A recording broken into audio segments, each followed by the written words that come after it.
નમસ્કાર મિત્રો, સ્વાગત છે ફરી એકવાર મારી ચેનલ બીકે ડિજિટલ ટેકમાં। આજના વિડીયોમાં વાત કરીએ મિત્રો તો આજે આપણે જીકાસ પોર્ટલ ઉપર વિદ્યાર્થીઓએ જાતે પોતાનું ફોર્મ કેવી રીતે ભરવું તેના વિશે મિત્રો આપણે સ્ટેપ બાય સ્ટેપ સંપૂર્ણ માહિતી મેળવવાના છીએ। તો મિત્રો, જો તમે ધોરણ 12 પછી કોઈપણ કોલેજમાં એડમિશન લેવા માંગતા હોય અને તમારે જીકાસ પોર્ટલ ઉપર ફોર્મ ભરવાનું હોય તો તમે જાતે ફોર્મ કેવી રીતે ભરી શકો છો તેના વિશે મિત્રો આપણે આ વિડીયોમાં સંપૂર્ણ માહિતી મેળવવાના છીએ। તો વિડીયોને અંત સુધી જોવા વિનંતી। તો સૌપ્રથમ મિત્રો, વિડીયો શરૂ કરતા પહેલા જો તમે અમારી ચેનલ ઉપર નવા હોય તો અમારી ચેનલને સબસ્ક્રાઇબ જરૂરથી કરી લેજો। અમારી ચેનલ ઉપર મિત્રો આવા જ પ્રકારની તમામ ગુજરાત રાજ્યની અવનવી માહિતીઓ, કોઈપણ નવી યોજનાઓ, સરકારી ભરતીઓ હોય અથવા તો ખાનગી કંપનીઓની ભરતીઓ હોય અને ખેડૂતોને લગતી યોજનાઓ વિશે વિડીયો દ્વારા સાચી અને સચોટ માહિતી આપવામાં આવે છે। તો મિત્રો, વિડીયો શરૂ કરીએ। તો જીકાસ પ્રવેશ 2026-27 ઓનલાઈન ફોર્મ ભરવાની સંપૂર્ણ માર્ગદર્શિકા, જેમાં મિત્રો કુલ અંદાજે 15 જેવી સરકારી યુનિવર્સિટીઓ અને તેની સાથે જોડાયેલી અર્ધ સરકારીઓ અથવા તો કોઈપણ પ્રાઇવેટ કોલેજો અને યુનિવર્સિટી માટે તમે જીકાસ પોર્ટલ ઉપર એક જ અરજી દ્વારા અલગ અલગ યુનિવર્સિટી અને કોલેજોમાં તમે ફોર્મ ભરી શકો છો। તો મિત્રો, સૌપ્રથમ આપણે અમુક અગત્યની તારીખો વિશે વાત કરીશું, જેમાં સૌપ્રથમ વાત કરીએ તો જીકાસ પોર્ટલ ઉપર ઓનલાઈન અરજી કરવાની તારીખ 7/5/2026 થી લઈને 28/5/2026 સુધી તમે ઓનલાઈન રજિસ્ટ્રેશન અને તમારું ફોર્મ ફાઇનલ સબમિટ કરી શકો છો। ત્યારબાદ મિત્રો અલગ અલગ તારીખો મુજબ વિદ્યાર્થીઓને કોલેજોમાં અથવા તો યુનિવર્સિટીમાં મેરિટ મુજબ પ્રથમ રાઉન્ડ, બીજો રાઉન્ડ, ત્રીજો રાઉન્ડ અને ચોથો રાઉન્ડ આવી રીતે અલગ અલગ રાઉન્ડ પડશે અને તે મુજબ મેરિટ મુજબ વિદ્યાર્થીઓને તેમની પસંદ કરેલી કોલેજોમાં એડમિશન મળી શકે છે। તો મિત્રો, જો તમે પણ હાલ 2026-27માં કોલેજમાં પહેલા વર્ષમાં એડમિશન લેવા માંગતા હોય તો મિત્રો આપણે સૌપ્રથમ વાત કરીએ તો તમારે ફોર્મ ભરવા માટે સૌપ્રથમ અમુક ડોક્યુમેન્ટ્સ તમારે અગાઉથી જ તૈયાર રાખવાના રહે છે, જેમાં સૌપ્રથમ આપણે વાત કરીએ તો તમારા ઓળખના આધાર પુરાવા માટે તમારું આધાર કાર્ડ અને તમારો પોતાનો એક્ટિવ મોબાઈલ નંબર અને તમારી એક્ટિવ ઈમેલ આઈડી। ત્યારબાદ શૈક્ષણિક લાયકાતની વાત કરીએ તો ધોરણ 10 અને ધોરણ 12ની અસલ એટલે કે ઓરિજિનલ માર્કશીટ તમારે સાથે રાખવાની રહે છે અને જો એક કરતાં વધુ પ્રયત્ન તમે પાસ કરેલી હોય તો તમામ માર્કશીટ તમારે ઓરિજિનલ સાથે રાખવાની રહે છે। ત્યારબાદ અમુક ડોક્યુમેન્ટ્સ વિશેની વાત કરીએ તો જાતિ અથવા કેટેગરી પ્રમાણપત્ર એટલે કે તમારો જાતિનો દાખલો, અને જો તમે એસસી-બીસી અથવા તો ઓબીસી કેટેગરીમાં આવતા હોય તો તમારે નોન ક્રિમિનલ પ્રમાણપત્ર પણ તમારે સાથે રાખવું જરૂરી છે। ત્યારબાદ આગળ વાત કરીએ તો તમારો એક પાસપોર્ટ સાઇઝનો ફોટો અને કોરા કાગળમાં તમારી સિગ્નેચર, આ આટલા ડોક્યુમેન્ટ્સ તમારે તમારા મોબાઈલમાં સ્કેન કરીને સાથે રાખવાના રહે છે। હવે મિત્રો, જીકાસ પોર્ટલ ઉપર કોલેજમાં ફોર્મ ભરવા માટે તમારે કુલ 6 તબક્કાઓ અથવા તો કુલ 6 સ્ટેપમાં તમારે ફોર્મ ભરવાનું રહે છે, જેમાં સૌપ્રથમ આપણે વાત કરીએ તો તમારું રજિસ્ટ્રેશન, ત્યારબાદ ફી પેમેન્ટ, ત્યારબાદ તમારી વ્યક્તિગત પ્રોફાઇલની માહિતીઓ ભરવાની રહે છે, ત્યાર પછી તમારી શૈક્ષણિક વિગતોની માહિતીઓ તમારે ભરવાની રહે છે અને ત્યારબાદ જીકાસ દ્વારા અમુક જે કોટા સિલેક્ટ કરેલા છે જો તમારે લાગુ પડતા હોય તો તેમાંથી તમારે કોઈ પણ કોટા તમે સિલેક્ટ કરી શકો છો અને છેલ્લે મિત્રો તમારે તમારી કોલેજ પસંદગી કરવાની રહે છે અને ત્યારબાદ તમારા તમામ અસલ ડોક્યુમેન્ટ્સ જે ફોર્મમાં માંગેલા હોય તે તમામ ડોક્યુમેન્ટ્સ તમારે ઓરિજિનલ સ્કેન કરીને અપલોડ કરીને તમે તમારું ફોર્મ ફાઇનલ સબમિટ કરી શકો છો। તો મિત્રો, હવે આપણે જીકાસ દ્વારા જે ઓફિશિયલ ફોર્મ ભરવા માટેની જે માર્ગદર્શિકા જાહેર કરવામાં આવેલી છે તેના દ્વારા મિત્રો તમે જાતે ફોર્મ કેવી રીતે ભરી શકો છો તેના વિશે આપણે સંપૂર્ણ માહિતી મેળવીએ। અને ખાસ વાત મિત્રો, જો આ વિડીયો જોયા બાદ પણ તમને કોઈપણ જગ્યાએ ફોર્મ ભરવામાં કોઈ મુશ્કેલી આવે તો મિત્રો તમે આ વિડીયોમાં કમેન્ટ કરી શકો છો, જ્યાં તમને ફરજિયાતપણે રિપ્લાય આપવામાં આવશે। તો મિત્રો, હવે આપણે જીકાસ દ્વારા એટલે કે ગુજરાત કોમન એડમિશન સર્વિસ દ્વારા જે ઓફિશિયલ વિદ્યાર્થીઓને ફોર્મ ભરવા માટેની જે માર્ગદર્શિકા જાહેર કરવામાં આવેલી છે તેના ઉપર આપણે આવી ગયા છીએ। તો હવે મિત્રો આપણે સૌપ્રથમ તમે જીકાસ પોર્ટલ ઉપર રજિસ્ટ્રેશન કેવી રીતે કરશો તેના વિશે આપણે વાત કરી લઈએ। તેના માટે મિત્રો તમારે જીકાસની ઓફિશિયલ વેબસાઇટ ઉપર આવવાનું રહેશે, જે વેબસાઇટની લિંક મિત્રો હું આ વિડીયોના ડિસ્ક્રિપ્શનમાં આપી દઈશ, જ્યાંથી તમે ડાયરેક્ટ તે વેબસાઇટ ઓપન કરી શકો છો। ત્યારબાદ મિત્રો જ્યારે તમે વેબસાઇટ ઉપર ક્લિક કરશો એટલે મિત્રો અહીંયા તમને જે દર્શાવેલું છે એવું એક ડેશબોર્ડ તમને જોવા મળી જશે।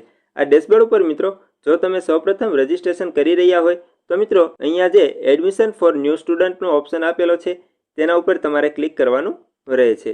જ્યારે તમે તેના ઉપર ક્લિક કરો છો મિત્રો એટલે એક આવું નવું ડેશબોર્ડ ઓપન થઈ જશે, જ્યાં મિત્રો અહીંયા તમને ક્વિક રજિસ્ટ્રેશન જોવા મળી જશે, જેમાં નીચે અહીંયા તમને પ્રોગ્રામ ટાઈપ્સ, ત્યારબાદ અપાર ID, name as per marksheet, marksheet મુજબ નામ, કેટેગરી, જાતિ, બર્થ ડેટ એટલે કે તમારી જન્મ તારીખ. આવી રીતે મિત્રો અલગ અલગ પ્રકારના તમને ઓપ્શન જોવા મળી જશે, જેમાં ઈમેલ આઈડી, મોબાઈલ નંબર અને કેપ્ચા નાખીને પછી તમારે ઓટીપી મેળવવાનો રહે છે. જેમાં અહીંયા આપણે વાત કરીએ મિત્રો તો પ્રોગ્રામ ટાઈપમાં તમને હાલ મિત્રો જેટલા પણ પ્રોગ્રામ માટે ઓનલાઈન અરજીઓ ચાલુ છે તે અરજીઓ તમને જોવા મળી જશે. જેમાં આપણે વાત કરીએ મિત્રો તો પ્રોગ્રામ ટાઈપમાં અંડર ગ્રેજ્યુએટ રેગ્યુલર એટલે કે જે કોઈ પણ વિદ્યાર્થીઓ રેગ્યુલર કોલેજ કરવા માંગે છે તેઓને મિત્રો under graduate regular option select કરવાનો રહે છે. ત્યારબાદ જો કોઈ પણ વિદ્યાર્થીઓ ઓપન યુનિવર્સિટીમાં અભ્યાસ કરવા માંગતા હોય તો તેના માટે પણ મિત્રો ડૉક્ટર બાબા સાહેબ આંબેડકર ઓપન યુનિવર્સિટીનો ઓપ્શન આપેલો છે, જે તમે હાલ સિલેક્ટ કરી શકો છો. જેમાં મિત્રો તમને અંડર ગ્રેજ્યુએટ ફોર BA/OU તમને જોવા મળી જશે. જો તમે ઓપન યુનિવર્સિટીમાં કોલેજ કરવા માંગતા હોય તો તમારે આ ઓપ્શન સિલેક્ટ કરવાનો રહે છે. અને મિત્રો ખાસ ધ્યાન રાખવાનું છે કે અહીંયા જે તમને હાઇલાઇટ કરેલું છે તે મુજબ ખાસ નોંધ, પ્રોગ્રામ ટાઈપ, કોર્સ, પ્રોગ્રામ પસંદ કરતી વખતે તમારે ખાસ ધ્યાન રાખવાનું રહે છે. કારણ કે તમે એકવાર જે કોઈ પણ પ્રોગ્રામ અથવા તો કોર્સ સિલેક્ટ કરી લીધેલો છે અને ત્યારબાદ જો તમે રજિસ્ટ્રેશન ફી જેની વાત કરીએ તો બિન અનામત એટલે કે જનરલ કેટેગરીમાં આવતા વિદ્યાર્થીઓ માટે 300 રૂપિયા અને ST, SC, SCBC અથવા તો EWS કેટેગરીમાં આવતા હોય તો તમારે 150 રૂપિયા ઓનલાઈન ફી ભરવાની રહે છે. જે ફી મિત્રો રિફંડેબલ નથી, એટલે કે કોઈપણ કારણોસર તમને તે ફી રિફંડ મળવાપાત્ર રહેશે નહીં. તો મિત્રો જ્યારે પણ તમે રજિસ્ટ્રેશન કરો છો ત્યારે તમારે ખાસ સંપૂર્ણ માહિતી 2 વખત ચેક કરીને રજિસ્ટ્રેશન ફાઇનલ કરવાનું રહે છે. હવે મિત્રો આપણે આગળ વાત કરીએ તો સૌપ્રથમ તમારે પ્રોગ્રામ ટાઈપ સિલેક્ટ કરી લીધા પછી તમારી પાસે જો અપાર આઈડી હોય તો તમે અહીંયા લખી શકો છો. જો ના હોય તો મિત્રો ફરજિયાત નથી, તો કોઈ પણ પ્રકારની ચિંતા કરવાની જરૂર નથી. ત્યાર પછી આગળ વાત કરીએ તો નેમ એઝ પર માર્કશીટ એટલે કે માર્કશીટ મુજબ નામ લખવાનું છે. અહીંયા મિત્રો તમારે ખાસ ધ્યાન રાખવાનું છે કે માર્કશીટ મુજબ નામ એટલે કે તમારે હાલ ધોરણ 12 પાસ તમે થયેલા છો અને ધોરણ 12 પાસ ઉપર જ આપણે કોલેજમાં એડમિશન લેવાનું છે. તો ધોરણ 12 પાસ ઉપર જે મુજબ તમારે નામ આપેલું હોય છે તે જ મુજબ તમારે અહીંયા માર્કશીટમાં નામ લખવાનું રહે છે. જો તમારે અટક આગળ હોય તો તમારે અટક આગળ લખવાની, અને જો તમારું નામ પહેલાં આપેલું હોય તો ધોરણ 12ની માર્કશીટ મુજબ તમારે અહીંયા તમારું નામ પહેલાં લખવાનું રહે છે. ત્યાર પછી આગળ વાત કરીએ તો કેટેગરીમાં ST, SC, SCBC, OBC જેવા ઓપ્શન આપેલા હશે, જેમાંથી તમારે કેટેગરી સિલેક્ટ કરી લેવાની રહે છે. ત્યાર પછી જેન્ડર, પછી તમારી જન્મ તારીખ. જે તમારે ખાસ ધ્યાન રાખવાનું છે કે તમારા શાળા છોડ્યા પ્રમાણપત્ર એટલે કે તમારા લિવિંગ સર્ટિમાં જે કોઈ પણ જન્મ તારીખ હોય તે જ જન્મ તારીખ તમારે અહીંયા લખવાની. ત્યાર પછી આગળ વાત કરીએ તો તમારી ઈમેલ આઈડી અને તમારો મોબાઈલ નંબર. જેમાં આપણે મિત્રો દરેક વિડીયોમાં કહીએ છીએ કે તમારી ઈમેલ આઈડી અને તમારો મોબાઈલ નંબર જે તમારે રેગ્યુલર રાખવાના હોય અને તમારા પોતાના હોય તે જ તમારે અહીંયા એન્ટર કરવા, જેથી કરીને ભવિષ્યમાં કોઈ પણ પ્રકારનો પ્રોબ્લેમ નહીં આવે. અને ખાસ ધ્યાન રાખવાનું છે મિત્રો કે ઈમેલ આઈડી અને મોબાઈલ નંબરમાં બંનેમાં તમારે ઓટીપી આવશે, અને જ્યારે એ બંને ઓટીપી તમે વેરીફાઈ કરશો ત્યાર પછી જ તમારું રજિસ્ટ્રેશન ફાઇનલ થશે. અને મિત્રો તેના વિશે જો વધુ માહિતી મેળવવા માંગતા હોય તો અહીંયા મિત્રો તમામ ડિટેલ્સ વિશે તમને વિસ્તારથી માહિતી આપેલી છે, અને આ PDFની લિંક પણ હું તમને વિડીયોના ડિસ્ક્રિપ્શનમાં આપી દઈશ, જ્યાંથી તમે ડાઉનલોડ કરીને સંપૂર્ણ માહિતી મેળવી શકો છો. અને જો છતાં પણ તમને કોઈ પણ પ્રકારનો પ્રોબ્લેમ હોય તો તમે કમેન્ટ કરી શકો છો, જ્યાં તમને ફરજિયાતપણે રિપ્લાય આપવામાં આવશે. ત્યારબાદ મિત્રો જ્યારે પણ તમે ગેટ OTP ઉપર ક્લિક કરીને તમારા OTP એન્ટર કરીને તમે જ્યારે ફાઇનલ સબમિટ આપો છો ત્યારે તમારા મોબાઈલ નંબર અને તમારી ઈમેલ આઈડી ઉપર તમને એક આઈડી અને પાસવર્ડ તમને જોવા મળી જશે, એટલે કે તમારું યુઝરનેમ અને પાસવર્ડ, જેના તમારે મેસેજ આવી જશે. જે મિત્રો અહીંયા તમે ડિસ્પ્લે ઉપર જોઈ શકો છો તેવી રીતે તમારે મેસેજ આવે છે. આ મેસેજને મિત્રો તમારે ખાસ ધ્યાન રાખવાનું છે કે જ્યાં સુધી એડમિશન પ્રક્રિયા પૂર્ણ ન થાય ત્યાં સુધી તમારે સાચવીને રાખવાનું રહે છે. હવે મિત્રો જ્યારે તમારી પાસે યુઝરનેમ અને પાસવર્ડ આવી જશે ત્યારે મિત્રો તમારે જીકાસ પોર્ટલની લિંક જેમાં તમારે વિદ્યાર્થીને લોગિન કરવાનું રહે છે, જ્યાં મિત્રો તમને આવું ડેશબોર્ડ જોવા મળી જશે. અહીંયા મિત્રો તમારે અહીંયા યુઝરનેમમાં તમને જે યુઝરનેમ આપેલું છે તે યુઝરનેમ તમારે સિલેક્ટ કરવાનું, એન્ટર કરવાનું રહે છે. ત્યારબાદ પાસવર્ડ અથવા તો OTP દ્વારા તમે લોગિન કરી શકો છો. તો તમારી પાસે પાસવર્ડ હોય છે તો મિત્રો અહીંયા સિલેક્ટ પ્રોગ્રામ ટાઈપમાં તમે રજિસ્ટ્રેશન કરતી વખતે જે કોઈ પણ પ્રોગ્રામ તમે સિલેક્ટ કરેલો હોય તે પ્રોગ્રામ તમારે અહીંયા સિલેક્ટ કરીને પછી તમારો પાસવર્ડ એન્ટર કરીને અહીંયા જે કેપ્ચા આપેલો છે તે કેપ્ચા લખીને પછી તમારે સાઇનિંગ ઉપર ક્લિક કરી દેવાનું રહે છે. તમે સાઇનિંગ ઉપર ક્લિક કરો છો મિત્રો એટલે એક નવું ડેશબોર્ડ ઓપન થઈ જશે. જે મિત્રો તમે જ્યારે સાઇનિંગ ઉપર ક્લિક કરો છો એટલે તમને એક આવું ડેશબોર્ડ ઓપન જોવા મળી જશે, જેમાં મિત્રો સૌપ્રથમ તમારે કોઈપણ પ્રોસેસ કર્યા પહેલાં તમારે સૌપ્રથમ તમારી ફી ભરવાનું જણાવવામાં આવે છે. તો તમારે ખાસ ધ્યાન રાખવાનું છે કે આ ફી નોન રિફંડેબલ છે, એટલે કે આ ફી કોઈપણ કારણોસર તમને પરત મળવાપાત્ર રહેશે નહીં. તો તમે જ્યારે પણ રજિસ્ટ્રેશન કરો છો ત્યારે તમારી તમામ માહિતીઓ તમારે ખાસ 1 થી 2 વખત ચેક કરીને જ તમારે આગળ પ્રોસેસ કરવાની રહે છે. હવે મિત્રો આગળ વાત કરીએ. જ્યારે તમારી પાસે આવું ડેશબોર્ડ ઓપન થાય પછી તમારે અહીંયા ઓકે ઉપર ક્લિક કરવાનું રહે છે. ઓકે ઉપર ક્લિક કરીશું મિત્રો એટલે એક આવું ડેશબોર્ડ ઓપન થઈ જશે, જ્યાં મિત્રો તમને અહીંયા તમારું કોર્સ ટાઈપ, પછી તમારો એપ્લિકેશન નંબર, તમારું નામ અને તમારે કેટલી ફી ભરવાપાત્ર છે તે તમામ માહિતી અહીંયા તમે જોઈ શકો છો. જો તમારે ફીસ અને તે સંપૂર્ણ માહિતી ઓકે હોય તો તમારે અહીંયા ઇનિશિયેટ પેમેન્ટ ઉપર ક્લિક કરવાનું રહે છે. ઇનિશિયેટ પેમેન્ટ ઉપર ક્લિક કરો છો મિત્રો એટલે અહીંયા તમારે ચૂઝ પેમેન્ટ ઓપ્શન જોવા મળી જશે, જેમાં અલગ અલગ પ્રોસેસ દ્વારા તમે ઓનલાઈન પેમેન્ટ કરી શકો છો. જેમાં સૌથી વધારે આપણે વાત કરીએ તો યુપીઆઈ સૌથી સારું અને બેસ્ટ છે. છતાં જો તમે યુપીઆઈ ન વાપરવા માંગતા હોય તો અહીંયા જે ઓપ્શન આપેલા છે તેમાંથી તમે કોઈ પણ ઓપ્શન સિલેક્ટ કરી શકો છો. ત્યારબાદ તમે જ્યારે પેમેન્ટ કરો છો મિત્રો અહીંયા તમારા ડેશબોર્ડ ઉપર મિત્રો પેમેન્ટનો ઓપ્શન ગ્રીન કલરનો થઈ જશે, અને મિત્રો અહીંયા તમે જોઈ શકો છો કે સાઈડમાં તમને એક ટકાવારીવાળું બોક્સ તમને જોવા મળી જશે. અને મિત્રો ખાસ ધ્યાન રાખવાનું છે કે જ્યારે અહીંયા 100% કમ્પ્લીટ થઈ જશે ત્યારે જ તમારું ફોર્મ ફાઇનલ સબમિટ થયેલું ગણાશે, જે તમારે ખાસ ધ્યાન રાખવાનું રહે છે. તમે પેમેન્ટ ઓકે કર્યું એટલે મિત્રો તમારે 20% તમારું કામ અહીંયા પૂર્ણ થઈ ગયેલું છે. હવે મિત્રો આગળ વાત કરીએ તો પેમેન્ટ ઓકે થઈ જાય ત્યાર પછી જ તમે તમારી પ્રોફાઇલ ઉપર તમે ક્લિક કરી શકો છો અને તમારી પ્રોફાઇલની માહિતીઓ તમે ઓનલાઈન ભરી શકો છો. જેના વિશે આપણે વાત કરીએ મિત્રો તો જ્યારે તમે પેમેન્ટ કરો ત્યારે આવી ઓનલાઈન પેમેન્ટ રિસિપ્ટ તમને જોવા મળી જશે, જે તમારે સાચવીને રાખવાની રહે છે. અને ખાસ વાત મિત્રો અહીંયા જે હાઇલાઇટ કરેલી છે તે મુજબ કે રજિસ્ટ્રેશન ફી નોન રિફંડેબલ છે, એટલે કે રજિસ્ટ્રેશન ફી પરત મળવાપાત્ર નથી, જેની વિદ્યાર્થીઓ ખાસ નોંધ લેવાની રહે છે. હવે મિત્રો આગળ આપણે વાત કરીએ કે ફી તમારી ઓકે થઈ ગયા બાદ જ્યારે પેમેન્ટનો ઓપ્શન ગ્રીન થઈ જાય ત્યારબાદ પછી તમારે પ્રોફાઇલ ઉપર ક્લિક કરવાનું રહે છે. તમે જ્યારે પ્રોફાઇલ ઉપર ક્લિક કરો છો મિત્રો એટલે અહીંયા તમને જે ડિસ્પ્લે ઉપર સ્ક્રીન દેખાડે છે તે મુજબ તમારે ડેશબોર્ડ ઓપન થઈ જશે. જેમાં આપણે વાત કરીએ મિત્રો તો અહીંયા તમને કોર્સ જોવા મળી જશે. તમે અંડર ગ્રેજ્યુએશન રેગ્યુલર, તમે અંડર ગ્રેજ્યુએટ ઓપન યુનિવર્સિટીનું ઓપ્શન સિલેક્ટ કરેલો હોય તો તે પણ તમે અહીંયા જોઈ શકો છો, જેમાં application number, applicant name, email ID અને મોબાઈલ નંબર જે તમે રજિસ્ટ્રેશન કરતી વખતે લખેલું છે તો મિત્રો તેમાં તમે કોઈપણ પ્રકારનો ચેન્જ નહીં કરી શકો. ત્યાર પછી આગળ વાત કરીએ તો તમારે અહીંયા જન્મ તારીખ જે તમારે લિવિંગ સર્ટિ મુજબ આપેલી હોય તે તમારે અહીંયા લખવાની રહે છે. ત્યાર પછી તમારા પિતાનું નામ જે તમારે આધાર કાર્ડ મુજબ તમે લખી શકો છો. ત્યાર પછી તમારું મમ્મીનું નામ જે તમારે આધાર કાર્ડ મુજબ લખવાનું રહે છે. અને અહીંયા તમારા પેરેન્ટનો મોબાઈલ નંબર, એટલે કે તમારી પાસે જે કોઈ બીજો મોબાઈલ નંબર હોય તો તે તમારે અહીંયા લખવાનો રહે છે.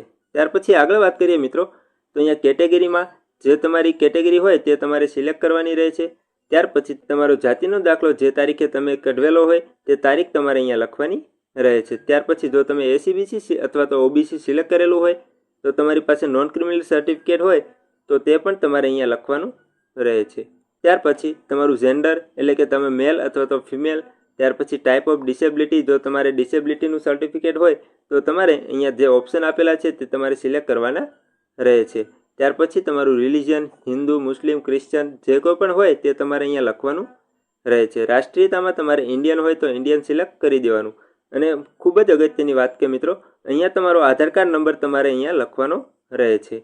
અને આધાર કાર્ડ નંબર લખીને પછી મિત્રો નેમ એઝ પર આધાર, એટલે કે આધાર કાર્ડ મુજબ તમારું નામ અહીંયા તમારે લખવાનું રહે છે. અને જો તમારી પાસે એબીસી આઈડી હોય તો તમે અહીંયા એબીસી આઈડી તમારી લખી શકો છો, અને ના હોય તો ફરજિયાત નથી. અને મિત્રો આ ડેશબોર્ડ ઉપર તમારે કઈ રીતના વધુ માહિતી ભરવી તો મિત્રો તેના માટે અહીંયા ઓપ્શન આપેલા છે, જેના વિશે તમે ડિટેલ્સમાં અહીંયા માહિતી મેળવી શકો છો. અને જો હજુ પણ તમને કોઈ પણ પ્રકારનો પ્રોબ્લેમ હોય તો તમે વિડીયોમાં કમેન્ટ કરી શકો છો. ત્યાર પછી મિત્રો આગળ વાત કરીએ તો તમારે એટલી માહિતી ભરી લીધા પછી મિત્રો તમારે તમારો એડ્રેસ, એટલે કે તમારું સરનામું તમારે લખવાનું રહે છે. જે મિત્રો અહીંયા જે ડેશબોર્ડ આપેલું છે તે મુજબ સૌપ્રથમ તમારે એડ્રેસમાં તમારું સરનામું લખવાનું રહે છે. અને ત્યારબાદ તમારું સ્ટેટ, એટલે કે તમારું રાજ્ય, તમારો જિલ્લો, તમારો તાલુકો અને તમારું ગામ અને તમારે પિનકોડ લખવાનો રહે છે. અને જો તમારે ગ્રામીણ વિસ્તાર અથવા તો શહેરી વિસ્તાર આવતો હોય તે તમારે અહીંયાથી સિલેક્ટ કરી લેવાનું છે અને તમારો કોમ્યુનિકેશન એડ્રેસ અને તમારું કાયમી એટલે કે પરમેનન્ટ એડ્રેસ જો સેમ હોય તો તમારે અહીંયા સેમ એઝ કોમ્યુનિકેશન એડ્રેસ ઉપર ક્લિક કરી દેવાનું રહે છે અને જો અલગ હોય તો તમારે અહીંયા મેન્યુઅલી અલગથી તમારો કાયમી એડ્રેસ તમારે લખવાનો રહે છે. હવે મિત્રો આગળ આપણે વાત કરીએ કે એડ્રેસની માહિતી તમારે ભરી લીધા બાદ તે જ પેજ ઉપર મિત્રો તમારે ધોરણ 10ની વિગતો તમારે લખવાની રહે છે, જેમાં ધોરણ 10 તમે જે કોઈ પણ મહિનામાં પાસ કરેલું હોય તે તમારે અહીંયા સિલેક્ટ કરી લેવાનું રહે છે. અને ખાસ ધ્યાન રાખવાનું છે મિત્રો કે જો એકથી વધારે ટ્રાય તમે આપેલી હોય તો મિત્રો જે વર્ષે તમે ધોરણ 10 પાસ કરેલું હોય તે જ તમારે અહીંયા ડિટેલ્સ ભરવાની રહે છે. ત્યારબાદ ધોરણ 10નું પાસિંગ વર્ષ અને તમારો ધોરણ 10નો સીટ નંબર, જે સીટ નંબરમાં તમે છેલ્લી ટ્રાય મિત્રો એટલે કે છેલ્લી ટ્રાય એટલે કે જે ટ્રાય ઉપર તમે ધોરણ 10 પાસ કરેલું હોય તેનો સીટ નંબર તમારે અહીંયા લખવાનો રહે છે. ત્યારબાદ તમારો ધોરણ 10માં તમે મેળવેલી ટકાવારી તમારે અહીંયા લખવાની રહે છે. ત્યારબાદ મિત્રો આગળ વાત કરીએ તો તમારે આ જ પેજ ઉપર વિદ્યાર્થીનો ફોટો અને વિદ્યાર્થીની સહી તમારે અપલોડ કરવાની રહે છે, જે મિત્રો તમારે સ્કેન કરીને અગાઉથી જ તમારા મોબાઈલ અથવા તો કોમ્પ્યુટરમાં રાખવાની રહે છે. અને જેમાં ફોટાની સાઇઝની વાત કરીએ તો 5 MB સુધીનો ફોટો તમે અપલોડ કરી શકો છો અને ઇમેજની સિગ્નેચરની વાત કરીએ તો 2 MB સુધીની સહી હોય તે તમે અહીંયા અપલોડ કરી શકો છો. જેના વિશે વધુ માહિતી મિત્રો અહીંયા તમને આપેલી છે, જે તમે વાંચીને સમજી શકો છો. હવે મિત્રો આટલી માહિતી સબમિટ કરી લીધા પછી તમારે વિદ્યાર્થીની શૈક્ષણિક વિગતો તમારે લખવાની રહે છે, જેમાં મિત્રો તમને આવું ડેશબોર્ડ જોવા મળી જશે. જ્યાં મિત્રો તમારે ખાસ ધ્યાન રાખવાનું છે કે અહીંયા તમારે ધોરણ 12ની વિગતો તમારે લખવાની રહે છે. જેમાં આપણે વાત કરીએ તો તમારે HSC, ડિપ્લોમા અથવા તો તમે ITI કરીને જો તમે ધોરણ 12 પાસની ઇક્વિવેલન્ટ સર્ટિફિકેટ લીધેલું હોય તો તમારે તે સિલેક્ટ કરી લેવાનું રહે છે. હવે મિત્રો આપણે વાત કરીએ તો અહીંયા તમારે એક્ઝામ બોર્ડમાં તમે જે કોઈ પણ એક્ઝામ બોર્ડ દ્વારા ધોરણ 12 પાસ કરેલું હોય તે તમારે અહીંયા સિલેક્ટ કરવાનું રહે છે. ત્યાર પછી તમારું પાસિંગ વર્ષ અને પાસિંગ મંથ એટલે કે પાસિંગ મહિનો તમારે સિલેક્ટ કરીને અહીંયા તમારે ધોરણ 12ની માર્કશીટની સીટ નંબર તમારે લખવાનો રહે છે. જેમાં મિત્રો ખૂબ જ મહત્ત્વની અને ખાસ ધ્યાન રાખવા જેવી બાબત છે કે જો તમે વર્ષ 2020થી લઈને વર્ષ 2027 એટલે કે વર્ષ 2026 સુધીમાં જો તમે ધોરણ 12 પાસ કરેલું હોય તો મિત્રો તમારો ડેટા અહીંયા તમે સીટ નંબર, પાસિંગ મહિનો અને પાસિંગ વર્ષ લખશો એટલે ઓટોમેટિક અહીંયા જે ફેચ બોર્ડ ડેટા આપેલું છે તેના ઉપર ક્લિક કરો છો એટલે તમારી ડિટેલ્સ ઓટોમેટિક અહીંયા આવી જશે. જેમાં મિત્રો આપણે વાત કરીએ તો તમારા માર્ક્સ, ટકાવારી જેવી તમામ માહિતીઓ તમારે અહીંયા ઓટોમેટિક તમારે લખેલી આવી જશે. જેમાં મિત્રો તમારે કોઈપણ પ્રકારનો સુધારો કરવાનો રહેતો નથી. અને જો કોઈપણ પ્રકારની ભૂલ તમને ઓનલાઈન રિઝલ્ટમાં અને અહીંયા જે ડિટેલ્સ ફેચ થયેલી છે તેમાં અલગ દેખાય તો તમે અહીંયા જે અનફ્રીઝ HSC ડિટેલ્સ અનફ્રીઝ કરવાનો ઓપ્શન આપેલો છે જેના ઉપર ક્લિક કરશો એટલે તમે તેમાં સુધારા કરી શકો છો. અને મિત્રો ખાસ ધ્યાન રાખવાની છે કે જો તમે વર્ષ 2020 પહેલાં ધોરણ 12 પાસ કરેલું હોય અથવા તો એકથી વધારે ટ્રાય તમે આપેલી હોય તો મિત્રો તમારે તમામ માહિતીઓ તમારે મેન્યુઅલી લખવાની રહે છે. જેમાં મિત્રો આપણે વાત કરીએ કે જ્યારે તમે તમારી માહિતીઓ તમે એન્ટર કરો છો અને પછી ફેચ બોર્ડ ડેટા ઉપર ક્લિક કરો છો એટલે અહીંયા તમને એક આવું ડેશબોર્ડ જોવા મળી જશે, જેમાં your HSC data fetch from system please verify. ત્યાર પછી તમારે ઓકે કરીને તમારી સંપૂર્ણ માહિતી તમારે વેરીફાય કરી લેવાની છે. જો તમામ માહિતીઓ તમારે ઓકે હોય તો કોઈપણ પ્રકારનો સુધારો કરવાની રહેતો નથી. ત્યાર પછી મિત્રો અમુક માહિતીઓ તમારે લખવાની અથવા તો સિલેક્ટ કરવાની રહે છે, જેમાં આપણે અહીંયા સ્ટ્રીમ એટલે કે પ્રવાહનો જે અહીંયા સ્ટ્રીમનો ઓપ્શન આપેલો છે જેમાં તમારે આર્ટ્સ, કોમર્સ, સાયન્સ જે તમારે જાતે સિલેક્ટ કરવાનું રહે છે. તે સિલેક્ટ કરી લીધા પછી મિત્રો અહીંયા તમારે નેમ એઝ પર HSC અથવા તો ડિપ્લોમા અથવા ઇક્વિવેલન્ટ સર્ટિફિકેટ મુજબ તમારું નામ તમારે ચેક કરી લેવાનું છે. ત્યારબાદ નંબર ઓફ ટ્રાયલ્સ એટલે કે તમે કેટલી ટ્રાય પાસ કરેલું છે ધોરણ 12 પાસ તે તમારે સંખ્યા લખવાની રહે છે. ત્યાર પછી આગળ આપણે વાત કરીએ મિત્રો કે તમારો ડિટેલ્સ તમારે જો ઓટો ફેચ થઈ જતી હોય તો કોઈપણ પ્રકારની તમારે વધુ મહેનત કરવાની જરૂર નહીં રહે. પરંતુ જો તમારી ડિટેલ્સ ઓટો ફેચ ન થતી હોય તો તમારે તમામ માહિતીઓ મેન્યુઅલી ભરવાની રહે છે. અને મિત્રો મેન્યુઅલી માહિતી ભરવા માટેના જે નિયમો આપેલા છે જે તમને અહીંયા PDFમાં જોવા મળી જશે. જો તમારે મેન્યુઅલી માહિતી ભરવાની થતી હોય તો મિત્રો તમારે આ PDFની લિંક હું વિડીયોના ડિસ્ક્રિપ્શનમાં આપી દઈશ, જ્યાંથી તમે ડાઉનલોડ કરીને સંપૂર્ણ માહિતી મેળવી શકો છો. અને છતાં પણ જો તમને કોઈપણ પ્રકારનો પ્રોબ્લેમ આવે તો તમે આ વિડીયોમાં કમેન્ટ કરી શકો છો. ત્યારબાદ મિત્રો ધોરણ 12ની શૈક્ષણિક વિગતો ભરીને તમે જ્યારે નેક્સ્ટ ઉપર ક્લિક કરો છો ત્યારે તમને કોટા ડિટેલ્સ તમને જોવા મળી જશે, જેમાંથી મિત્રો અહીંયા NRI સ્પોર્ટ કોટા, જો તમારી પાસે રાષ્ટ્રીય કક્ષાનું પ્રમાણપત્ર હોય તો જ તમારે પસંદ કરવાનું રહે છે. આવી રીતે મિત્રો એક સર્વિસમેન, કાશ્મીરી માઇગ્રન્ટ, ઉત્તર બુનિયાદી કોટા, NCC, NSS જેવા અલગ અલગ કોટા આપેલા છે, જેમાંથી જો તમારે લાગુ પડતું હોય તો તમે સિલેક્ટ કરી શકો છો. અને મિત્રો જો તમારે કોઈ પણ પ્રકારનું કોટા લાગુ ના પડતો હોય તો તમારે સેવ અને નેક્સ્ટનો ઓપ્શન આવે છે, તેના ઉપર તમારે ક્લિક કરી દેવાનું રહે છે. તેના ઉપર ક્લિક કરશો મિત્રો એટલે એપ્લિકેન્ટ ચોઇસ પ્રેફરન્સ ડિટેલ, વિદ્યાર્થીની ચોઇસ કમ પ્રેફરન્સની વિગતો તમને જોવા મળી જશે, જેમાં મિત્રો તમારે જે કોઈ પણ કોલેજમાં હોય અથવા તો જે કોઈ પણ પ્રોગ્રામમાં તમારે એડમિશન લેવાનું હોય અથવા તો કોઈ જિલ્લા અને જે કોઈ પણ કોલેજમાં તમે એડમિશન લેવા માંગતા હોય તે તમારે અહીંયા તમારે સિલેક્ટ કરવાની રહે છે. જેના વિશે આપણે વાત કરીએ મિત્રો તો સૌપ્રથમ તમે યુનિવર્સિટી નેમ ઉપર જ્યારે ક્લિક કરો છો ત્યારે તમને તમામ જીકાસ પોર્ટલ ઉપર આવતી તમામ યુનિવર્સિટીનું નામ તમને અહીંયા જોવા મળી જશે. ત્યાર પછી પ્રોગ્રામ નેમ, જેમાં તમારે જે કોઈ પણ કોર્સ તમે કરવા માંગતા હોય તે તમામ કોર્સ તમને અહીંયા જોવા મળી જશે. ત્યારબાદ ગુજરાત રાજ્યના તમામ જિલ્લાઓનું લિસ્ટ તમને અહીંયા જોવા મળે છે અને ત્યાર પછી અહીંયા જે કોલેજ ઇન્સ્ટિટ્યૂટ ટાઈપ આપેલું છે તેના ઉપર ક્લિક કરો છો એટલે તમારી પાસે ગવર્મેન્ટ, ગ્રાન્ટેડ અથવા તો પ્રાઇવેટ કોલેજોના ઓપ્શન તમને જોવા મળી જશે. જો તમે કોઈ પણ સ્પેશિયલ કોઈ ગવર્મેન્ટ અથવા તો પ્રાઇવેટ કોલેજ માટે તમે સર્ચ કરો છો તો તમને તે જ કોલેજ તમને અહીંયા જોવા મળે છે. જેના વિશે આપણે વાત કરીએ મિત્રો તો સૌપ્રથમ ઉપર જે આપણને માહિતી આપેલી છે તે મુજબ જે ફિલ્ટર્સ આપેલા છે તેના વિશે આપણે વાત કરી લઈએ, જેમાં યુનિવર્સિટી નામ, અહીં વિદ્યાર્થી જે યુનિવર્સિટીમાં પ્રવેશ મેળવવા ઈચ્છતા હોય તે યુનિવર્સિટીની પસંદગી કરી શકે છે. ત્યાર પછી પ્રોગ્રામ નેમ, જેમાં મિત્રો પસંદગીની યુનિવર્સિટી સિલેક્ટ કરવાથી તે યુનિવર્સિટીમાં ચાલતા કોર્સ કે પ્રોગ્રામના તમામ અભ્યાસક્રમનું નામ ડ્રોપડાઉન મેનુમાં તમને જોવા મળી જશે. ત્યાર પછી આગળ વાત કરીએ તો ડિસ્ટ્રિક્ટ નેમ, જેમાં મિત્રો તમે નીચે ડેશબોર્ડ ઉપર જે અહીંયા લિસ્ટ તમે જોઈ શકો છો તે મુજબ તમને અલગ અલગ પ્રકારની કોલેજ, તેમાં ચાલતા કોર્સના નામ અને પ્રોગ્રામનું નામ અને મેજર એટલે કે મેઇન વિષય, ઇન્સ્ટિટ્યૂટ ટાઈપ એટલે કે ગવર્મેન્ટ હોય, ગ્રાન્ટેડ હોય અથવા તો સેલ્ફ ફાઇનાન્સ હોય તો પણ તે પણ તમે જોઈ શકો છો. ત્યાર પછી મીડિયમ ઓફ ઇન્સ્ટ્રક્શન અને એજ્યુકેશન મોડ અને શિફ્ટ પણ તમે અહીંયા જોઈ શકો છો, જે મુજબ તમે તમારી પસંદગી મુજબ તમે કોલેજ તમારે અહીંયાથી ડિટેલ્સ આપેલી છે તે મુજબ તમે સિલેક્ટ કરી શકો છો.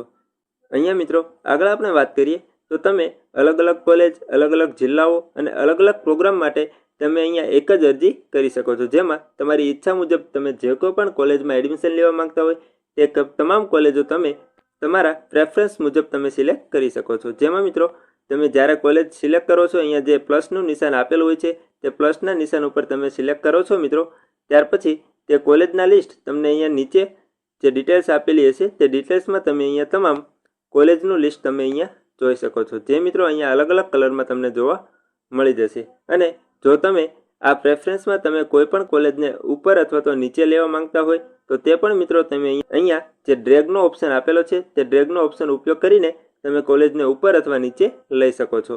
અને ખાસ ધ્યાન રાખવાનું છે મિત્રો કે અહીંયા જે પ્રેફરન્સ નંબર આપેલા છે તે મુજબ જ તમારું મેરિટ બનવા પાત્ર રહે છે, જેમાં અહીંયા જે 1 નંબર આપેલો છે એટલે કે જો તમે અહીંયા પહેલા નંબર ઉપર જે કોલેજ અથવા તો કોર્સ સિલેક્ટ કરેલો હશે તેમાં તમારે મેરિટ મુજબ જો તમારો વારો આવી જશે તો મિત્રો તેમાં તમને અહીંયા ઓફર લેટર જોવા મળી જશે. એવી જ રીતે તમને જો પહેલા, બીજા, ત્રીજા, ચોથામાં કોઈ પણ જગ્યાએ તમારો વારો ન આવેલો હોય તો 5મા ક્રમ ઉપર જે તમે કોલેજ સિલેક્ટ કરેલી હશે તેમાં પણ તમને ઓફર લેટર જોવા મળી શકે છે. તો મિત્રો તમારે આ પ્રેફરન્સ તમારે ખાસ જે કોઈ પણ કોલેજમાં તમે એડમિશન લેવા માંગતા હોય તે મુજબ મિત્રો તમારે પ્રેફરન્સ સિલેક્ટ કરવાનું રહે છે. અને તમામ પ્રેફરન્સ તમે સિલેક્ટ કરી લીધા પછી મિત્રો તમારે આગળ હવે સેવ અને નેક્સ્ટ ઉપર ક્લિક કરવાનું રહે છે. સેવ અને નેક્સ્ટ ઉપર ક્લિક કરો છો મિત્રો એટલે એપ્લિકેન્ટ અટેચમેન્ટ ડિટેલ, વિદ્યાર્થીની દસ્તાવેજોની વિગતો તમે અહીંયા અપલોડ કરવાનું કહે છે, જેમાં તમારી કેટેગરી મુજબ અલગ અલગ ડોક્યુમેન્ટ્સ અપલોડ કરવાના આવી શકે છે, જેમાં ધોરણ 10ની ઓરિજિનલ માર્કશીટ, ધોરણ 12ની ઓરિજિનલ માર્કશીટ અથવા તો ઇક્વિવેલન્ટ સર્ટિફિકેટની માર્કશીટ અથવા તમારું શાળા છોડ્યાનું પ્રમાણપત્ર, તમારો જાતિનો દાખલો, નોન ક્રિમિનલ સર્ટિફિકેટ અને ત્યારબાદ તમે જે કોઈ પણ પ્રેફરન્સ અથવા જો તમે ડિસેબિલિટી સિલેક્ટ કરેલું હોય તો ડિસેબિલિટી સર્ટિફિકેટ અને જો તમે કોઈ કોટા માટે અપ્લાય કરેલું હોય તો કોટાનું પણ તમારે જરૂરી સર્ટિફિકેટ અપલોડ કરવાનું રહે છે. અને મિત્રો આ ડોક્યુમેન્ટ્સ તમારા ફોર્મ મુજબ અલગ અલગ અથવા તો વધુ અથવા ઓછા હોઈ શકે છે. અને મિત્રો તમામ ડોક્યુમેન્ટ્સ અપલોડ કરીને હવે પછી તમારે તેમાં ફાઇનલ સબમિટ કરવાનું રહે છે. જે મિત્રો અહીંયા ડિક્લેરેશન આપેલું છે તેના ઉપર તમારે અહીંયા ટિક માર્ક કરીને પછી તમારે ફાઇનલ સબમિટ ઉપર ક્લિક કરી દેવાનું રહે છે. ફાઇનલ સબમિટ ઉપર ક્લિક કરશો મિત્રો એટલે તમારું ફોર્મ ફાઇનલ સબમિટ થઈ જશે. અને અહીંયા મિત્રો અહીંયા જે આપણને ટકાવારીવાળું બોક્સ દેખાડતા હતા ત્યાં પણ તમને 100%નો ઓપ્શન જોવા મળી જશે. એટલે કે હવે મિત્રો તમારું સંપૂર્ણ ફોર્મ અહીંયા ફાઇનલ સબમિટ થઈ ગયેલું છે, જેમાં સબમિટ સુધીની તમામ પ્રોસેસ તમારે ગ્રીન કલરની આવી ગઈ છે.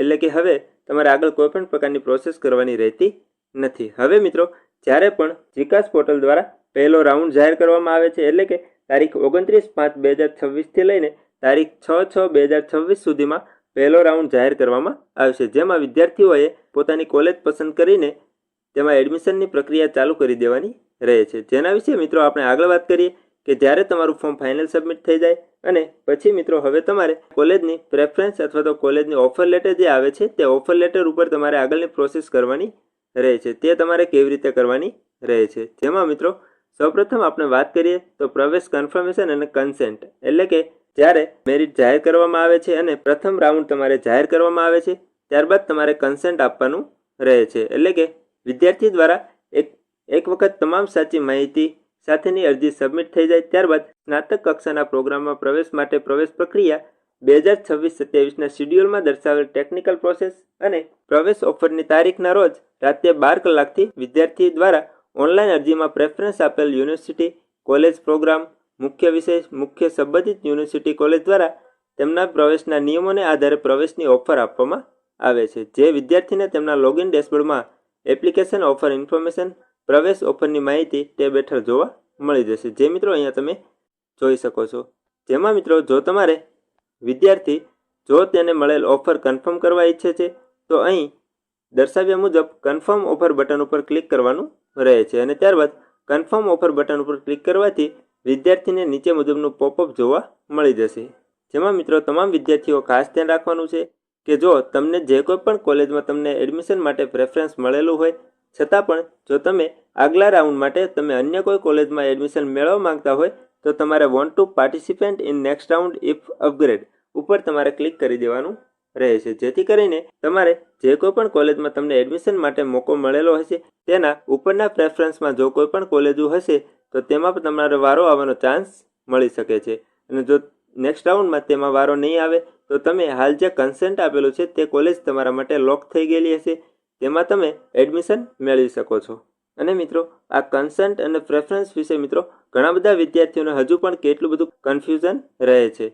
તો મિત્રો ટૂંક સમયમાં આપણે કન્સેન્ટ અને જે તમે પ્રેફરન્સ સિલેક્ટ કરેલી હોય છે તેનો સંપૂર્ણ ડિટેલ્સ અને માહિતી આપતો વિડીયો આપણે ટૂંક સમયમાં ચેનલ ઉપર આવી જશે. તો મિત્રો તમારે પ્રથમ રાઉન્ડ જાહેર થયા બાદ તમારે શું પ્રોસેસ કરવાની રહે છે અને જો તમને જે કોઈ પણ કોલેજમાં તમને એડમિશન મળેલું હોય તેમાં તમારે એડમિશન ન લેવું હોય અને તમારે હજુ પણ આગલા રાઉન્ડમાં જવું હોય તો પણ શું પ્રોસેસ કરવાની રહે છે, આ તમામ માહિતી માટે મિત્રો આપણે ટૂંક સમયમાં ચેનલ ઉપર વિડીયો આવી જશે. તો મિત્રો અમારી ચેનલને સબસ્ક્રાઈબ જરૂરથી કરી લેજો. હવે મિત્રો આપણે વાત કરીએ કે જો તમે જીકાસ ઉપર ફોર્મ ભરી રહ્યા હોય તો મિત્રો આ કુલ 4 વસ્તુ તમારે ખાસ ધ્યાન રાખવાની રહે છે, જેમાં એબીસી આઈડી મિત્રો હાલ ફરજિયાત નથી. તો તેના વિશે આપણે જો તમારી પાસે એબીસી આઈડી ના હોય તો કોઈ પણ પ્રકારનો પ્રોબ્લેમ રહેશે નહીં, પરંતુ તમારે ખાસ ધ્યાન રાખવાની છે કે જ્યારે તમે કોલેજમાં એડમિશન લઈ લો છો ત્યારે તમારે તમારું એબીસી આઈડી ફરજિયાત કોલેજમાં રજૂ કરવાનું રહે છે. ત્યારબાદ મિત્રો બીજા પોઈન્ટની આપણે વાત કરીએ કે નામની ચોકસાઈ, એટલે કે જેમાં મિત્રો ધોરણ 12ના રિઝલ્ટ મુજબ તમારે સ્પેસ, સ્પેલિંગ અને ધોરણ 12 મુજબ તમારું નામ અટક અને નામ તમારે આગળ અથવા પાછળ હોય છે તે મુજબ સેમ અને એક્ઝેક્ટ તમારે લખવાના રહે છે. ત્યારબાદ સંપર્ક વિગતની વાત કરીએ તો તમારા પોતાના જ વપરાશમાં હોય તેવા મોબાઈલ અને ઈમેલ આઈડી તમારે આ ફોર્મ ભરતી વખતે આપવાના રહે છે. અને ખાસ ધ્યાન રાખવાનું છે મિત્રો, અહીંયા જીકાસ પોર્ટલ પર ફોર્મ ભરતા પહેલાં તમે જે ફી ભરો છો તે નોન રિફંડેબલ છે, એટલે કે આ ફી તમને પરત મળવાપાત્ર રહેશે નહીં. તો મિત્રો પેમેન્ટ કર્યા પછી કેટેગરી કે ફીમાં કોઈ ફેરફાર શક્ય નથી, તેથી તમારે તમારો ડેટા 3 વાર ચેક કરીને તમારે ફાઇનલ સબમિટ કરવાનું રહે છે. તો મિત્રો જો તમને અમારો વિડીયો પસંદ આવ્યો હોય તો અમારી ચેનલને સબસ્ક્રાઈબ જરૂરથી કરી લેજો મિત્રો. અમારી ચેનલ પર મિત્રો આવા જ પ્રકારની તમામ સરકારી ભરતીઓ હોય, ખાનગી કંપનીઓની ભરતીઓ હોય અથવા તો વિદ્યાર્થીઓને લગતી શિષ્યવૃત્તિની માહિતી હોય અને ખેડૂતોને લગતી કોઈપણ સહાય અને યોજનાઓ વિશે સંપૂર્ણ માહિતી વિડીયો દ્વારા સાચી અને સચોટ આપવામાં આવે છે. ધન્યવાદ મિત્રો.